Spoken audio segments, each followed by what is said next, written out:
maka hukumnya hanya dua, yaitu dengung dengan tidak dengung. Mari kita coba lanjut. Ya,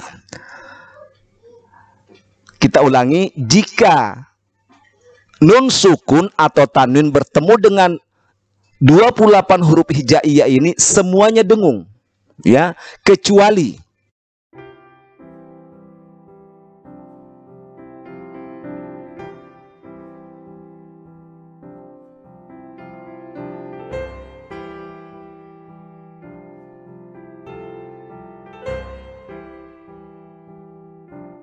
Bismillahirrahmanirrahim. Assalamualaikum warahmatullahi wabarakatuh. Alhamdulillahi rabbil alamin. Allahumma salli wa sallim ala Sayyidina Muhammad wa ala ali Sayyidina Muhammad. Para pencinta Al-Quran yang dirahmati oleh Allah subhanahu wa ta'ala, santri-santriku semua yang dirahmati oleh Allah subhanahu wa ta'ala, alhamdulillah, kita akan melanjutkan kembali pelajaran ilmu tajwid kita. Seperti biasanya, mari terus dukung channel ini dengan cara like, subscribe, kemudian jangan lupa bunyikan loncengnya, share kepada teman-teman kita semua, dan jangan lupa berikan komentar, saran ataupun kritik pada kolom komentar yang telah disediakan.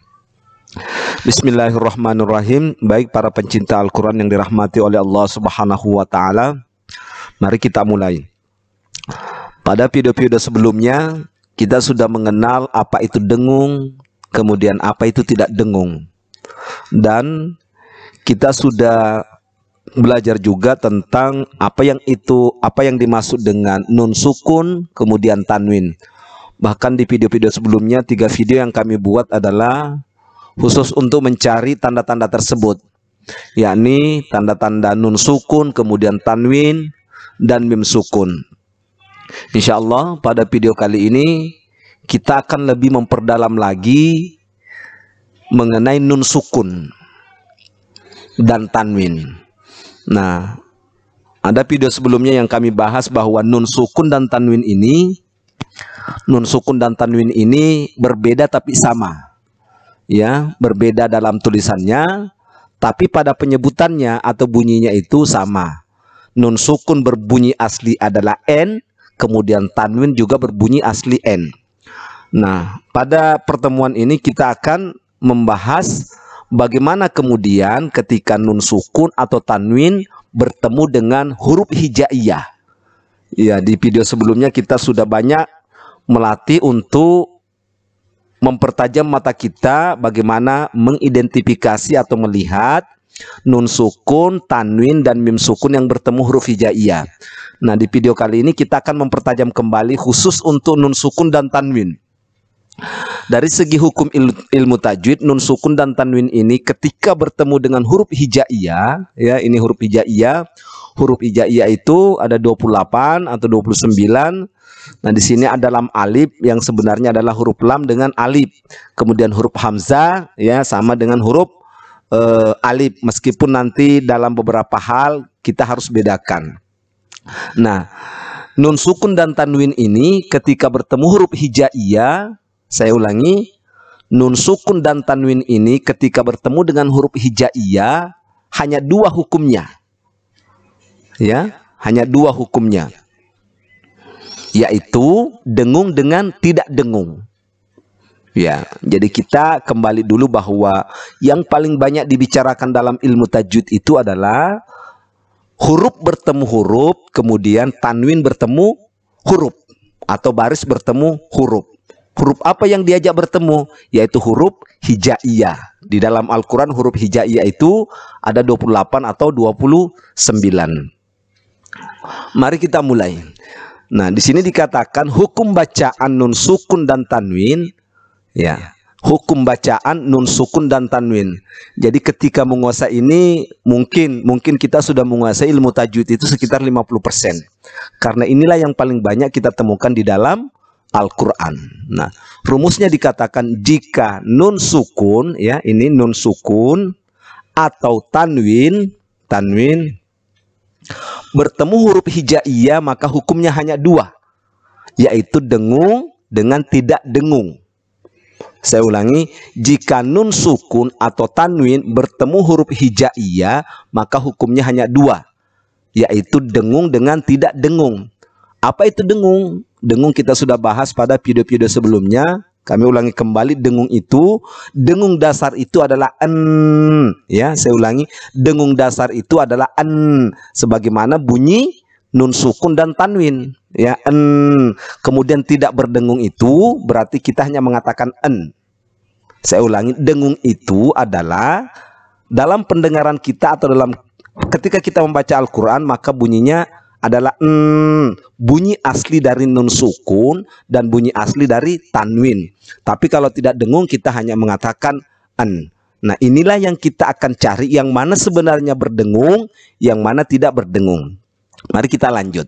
Nah, ya, jadi gambarannya seperti ini. Ada nun sukun atau tanwin bertemu dengan huruf hijaiyah ini. Alif, ba, ta, sa, ja, ha, kho, kemudian dal, zal, ro, zai, sin, shin, sod, dot, to, zo, ain, ghain, fa, qaf, kaf, lam, mim, nun, waw, ha,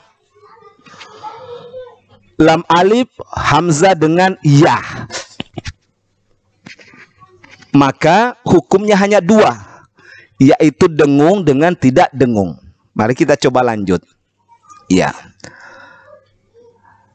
kita ulangi, jika nun sukun atau tanwin bertemu dengan 28 huruf hijaiyah ini semuanya dengung, ya, kecuali ya nun sukun atau tanwin bertemu dengan huruf alif, ha, kha, ain, ghain, ha. Ya, saya ulangi, jika nun sukun atau tanwin bertemu huruf hijaiyah, maka semuanya dengung kecuali, ya, jadi yang lain itu dengung semua kecuali satu, nun sukun atau tanwin bertemu dengan alif, ha, kha, ain, ghain, ha, ditambah dua huruf lagi lam dengan ro. Nah, jadi kalau nun sukun atau tanwin itu bertemu dengan huruf hijaiyah, maka yang lain dengung kecuali satu, huruf alif, ya, huruf alif, kemudian huruf ha, kemudian huruf kho, kemudian huruf ain, kemudian huruf ghain, dan huruf ha. Yang paling mudah adalah 3 ha, ya, kho, ha, kho, ha, ha, kho, ha. Ya, yang paling mudah itu adalah kita ingat 3 kelompok ini, ha, kho, ha. Kemudian ditambah kelompok ain, ain sama gha dengan alif, berarti ada 6 huruf ditambah dengan lam sama ra. Ya, ini harus diingat betul-betul karena ini nanti kuncinya. Ketika kita menemukan nun sukun atau tanwin, kita harus berhati-hati. Ini nun sukun atau tanwin ini bertemu dengan huruf yang dengung atau yang tidak dengung. Cara mengingatnya adalah bahwa semua huruf hijaiyah ketika bertemu nun sukun atau tanwin, atau nun sukun atau tanwin bertemu huruf hijaiyah, kita anggap semuanya dengung. Kecuali jika nun sukun atau tanwin bertemu dengan alif, ha, kho, ain, ghain dengan ha, ditambah lam dengan ra, maka yang lain itu lam dengan ro, maka yang lain itu semuanya dengung. Jadi ini adalah kunci dasar, kuncinya, ya. Jadi kalau ketemu misalnya huruf ba, maka dengung. Ketemu dengan huruf ta, dengung. Ketemu huruf sa, dengung. Ketemu huruf jim, dengung. Nah, ketemu huruf ha, kho, ha, maka tidak dengung. Maka tidak dengung. Mari kita lihat contoh-contohnya berikut ini. Nah, contoh misalnya, Yang tidak dengung itu adalah huruf ketika nun sukun atau tanwin bertemu dengan huruf satu alif. Nah, contohnya misalnya ada nun sukun bertemu dengan huruf alif. Maka kita bacanya adalah waman ahsanu dina, ya. Waman ahsanu dina. Ada nun sukun bertemu dengan huruf alif.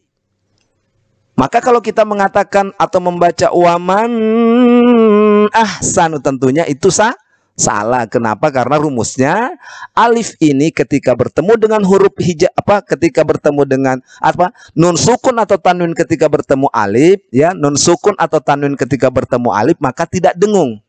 Ya, bunyi aslinya nun adalah en. Jadi kita hanya mengatakan waman ahsanu dina, waman ahsanu dina. Tidak boleh kita mengatakan waman, jangan mentang-mentang suaranya bagus kemudian dicengkokkan di sini, padahal tidak boleh bercengkok. Contoh lagi, ada tanwin toiron ababil, ya. Ada tanwin bertemu dengan huruf alif, ya. Jangan dibalik lagi ya, tanwin bertemu huruf ya, ya. Tanwin bertemu huruf alif, bukan alif yang ini, karena yang terbaca itu adalah a di sini, ya. Toiron ababil. Tidak boleh mengatakan toiron ababil. Kenapa? Karena kalau tanwin bertemu huruf alif tidak boleh dengung. Nah, kita sambung contoh dari huruf ha. Wa mimman haulakum minal a'rab. Ya, di sini ada nun sukun. Nun sukun ini bertemu dengan huruf ha. Tidak boleh dengung. Ya, kecuali tadi alif, ha, kho, ain, ghain, ha. Maka kita mengatakan atau membaca wa mimman haulakum minal a'rab. Ya, nun sukun tidak boleh dengung ketika bertemu dengan ha. Contoh lagi, tasla naran hamiyah. Nah, ini ada tanwin bertemu huruf apa? Huruf ha, bukan tanwin bertemu dengan huruf nun. Jangan dibalik ya. Tanwin bertemu huruf ha. Rumusnya ketika tanwin bertemu dengan huruf ha, maka tidak boleh dengung. Jadi kita mengatakan tasla naran hamiyah. Ya, tidak boleh mengatakan tasla naran hamiyah. Salah. Tapi yang betul adalah tasla naran hamiyah. Nah, terus kita sambung. Kemudian huruf kho. Ada nun sukun di sini bertemu huruf kha. Wa min khizyi yauma izin. Wa min khizyi yauma izin. Ada nun sukun bertemu dengan huruf kha. Rumusnya ingat, ketika tanwin atau nun sukun bertemu kha maka tidak boleh dengung. Ya, bunyi aslinya l. Wa min khizyi yauma izin. Nah, kita sambung. Kemudian kana aliman khabira. Nah, ini ada tanwin. Tanwin bertemu huruf apa? Tanwin bertemu huruf kha. Nah, tidak boleh dengung. Kana aliman khabira. Tidak boleh mengatakan kana aliman. Nah, salah. Ya, kita sambung ke huruf ain. Ya, contohnya di sini in asaitu. Ya, kenapa tidak dengung? Karena ada nun sukun bertemu huruf ain. Ain ini termasuk kelompok yang tidak berdengung. In asaitu. Ya, kemudian wala khaufun alaihim. Wala khaufun alaihim. Tidak boleh mengatakan wala khaufun. Tapi hanya mengatakan wala khaufun alaihim. Ya, tidak boleh berdengung. Kemudian khuliqu min ghairi syai'in. Khuliqu min ghairi syai'in. Ada nun sukun bertemu huruf gha, tidak boleh berdengung. Ajrun ghairu mamnun. Kemudian ada tanwin lagi bertemu huruf ga, rumusnya tidak boleh dengung. Ajrun ghairu mamnun, tidak boleh mengatakan ajrun ghairu mamnun. Ya, jangan karena suaranya bagus kemudian didengungkan ya, padahal tidak dengung. Kita sambung yang terakhir huruf ha. Famalahu min had. Ya, tidak berdengung. Kemudian untuk lam dengan ro, insyaallah kita sambung pada video berikutnya. Demikian, lebih dan kurangnya mohon dimaafkan. Mudah-mudahan ada manfaatnya. Wabillahi taufiq wal hidayah. Wallahul muwaffiq ila aqwamit thariq. Assalamualaikum warahmatullahi wabarakatuh.